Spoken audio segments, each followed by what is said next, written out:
নমস্কার বন্ধুরা, আমি শুভদীপ মান্না, একজন নিউট্রিশনিস্ট স্টুডেন্ট।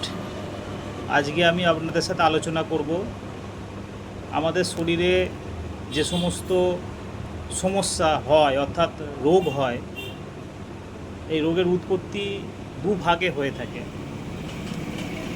এই দুটো ভাগের মধ্যে একটি ভাগ হচ্ছে বহিরাগত, বিভিন্ন ধরনের ব্যাকটেরিয়া, ভাইরাস, জীবাণু ঘটিত যে সমস্ত রোগ বা সমস্যা, যে সমস্যা কিছুদিন পর আমাদের শরীরের ইমিউনিটি পাওয়ার কিন্তু ওই সমস্ত রোগের সমাধান করে দেয়, এবং তার সাথে কিছু ওষুধ খেতে হয় ভাইরাস এবং ব্যাকটেরিয়াকে মারার জন্য। তো এই বহিরাগত সমস্যার সমাধান আমাদের খুব তাড়াতাড়ি হয়ে যায়।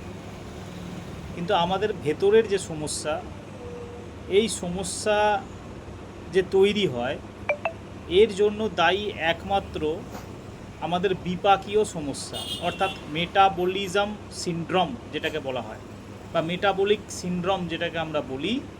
সেই মেটাবলিক সিনড্রোম এর সমস্যার জন্যই আমাদের শরীরে বিভিন্ন ধরনের ক্রনিক্যাল ডিজিজ হয়ে থাকে।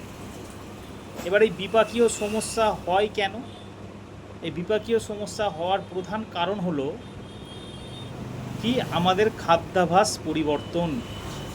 আমরা যে খাদ্য গ্রহণ করি, সেই খাদ্য যে আমরা খাই, সেই খাদ্য প্রণালী থেকেই কিন্তু আমাদের মেটাবলিক সিনড্রোমের বিভিন্ন সমস্যা দেখা দেয়।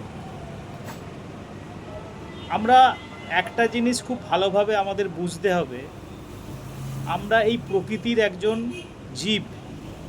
অন্যান্য সমস্ত জীবের মতোই আমরা মানুষও একটা জীব এই প্রকৃতির কূলে।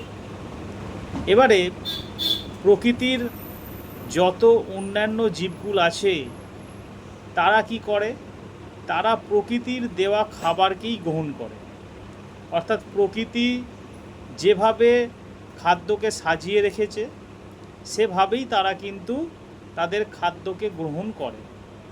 যেমন একটা হরিণ বনেতে ঘাসই খায়, একটা হাতি সেও কিন্তু ঘাস, লতাপাতা এই সমস্ত খেয়েই কিন্তু তার জীবন ধারণ করে।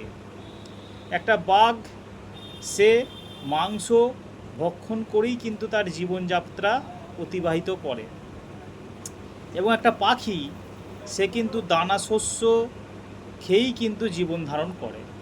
অর্থাৎ প্রকৃতির এই সমস্ত জিনিসগুলো দেখেই এদের জিভে কিন্তু জল আসে। তাহলে মানুষের খাবার কি? আমরা বহু যুগ ধরেই দেখে আসছি, বা আগেকার দিনে আদিম মানুষ যখন আগুন আবিষ্কার হয়নি, তার আগে মানুষ কিন্তু গাছের ফল মূল শাকসবজি খেয়েই কিন্তু তাদের জীবন ধারণ করত। খুব ভালোভাবে যদি আমরা চিন্তা করি, দেখব মানুষ ছাড়া পৃথিবীতে যত জীবগুলো আছে, তাদের শরীরের ক্রনিক্যাল ডিজিজ বলে কোনো জিনিস নেই। অর্থাৎ তাদের কোনো হার্ট অ্যাটাক হয় না, তাদের কোনো উচ্চ রক্তচাপ নেই, তাদের কোনো ক্যান্সার নেই, তাদের কোনো জন্ডিস নেই, তাদের কোনো থাইরয়েড নেই। অর্থাৎ ক্রনিক্যাল কোনো ডিজিজ তাদের কিন্তু নেই।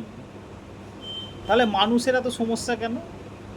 মানুষের সমস্যা হওয়ার একটাই কারণ, সেটা হচ্ছে কি, আমাদের প্রকৃতি যে আমাদের খাবার দিয়েছে, সেই খাবারকে আমরা না খেয়ে কি করছি, আমরা সেই খাবারকে রান্না করে বিভিন্ন উপায়ে তাকে তার যে জল এবং ফাইবারকে নষ্ট করে আলকাতরা তৈরি করে বিভিন্ন রেসিপি তৈরি করে আমাদের শরীরে দিচ্ছি।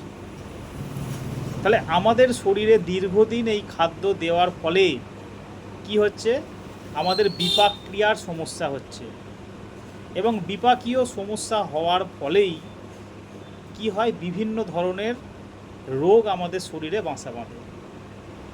তাহলে কোনো ওষুধ দিয়ে এই রোগ কি সারানো সম্ভব? তার প্রশ্নের উত্তর হচ্ছে না। কেন সম্ভব নয়?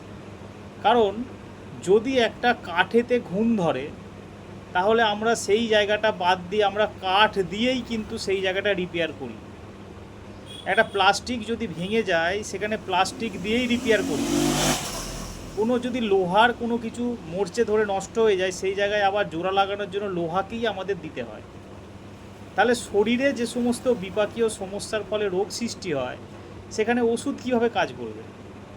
ওষুধ আপনার সমস্যাটাকে সমাধান করতে পারবে না, কিন্তু কিছুদিনের জন্য হয়তো ওই সমস্যাটাকে কী করবে, দমিয়ে রাখতে পারে। তাহলে সেই জায়গায় আমাদের কি দিতে হবে? সেই জায়গায় আমাদের দিতে হবে খাবার, সঠিক খাবার, পুষ্টিকর খাবার, সুষম খাবার।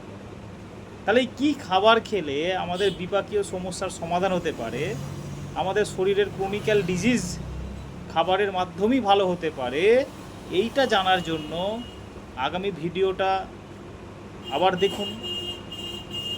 আর যদি এই ভিডিওটা আপনাদের ভালো লেগে থাকে, তাহলে একটু সাবস্ক্রাইব করে নেবেন আমার চ্যানেলটা, একটু লাইক দেবেন, একটু কমেন্ট করবেন আরও কিভাবে উন্নতি করা যায়। আমি আপনাদের ধীরে ধীরে জানাবো কিভাবে শুধুমাত্র খাদ্যের মাধ্যমেই, জীবনযাত্রা বদলের মাধ্যমে, সুষম খাদ্য আহারের মাধ্যমে আমাদের শরীর ভালো থাকবে, সুস্থ থাকবে। আজ এই পর্যন্তই, ধন্যবাদ।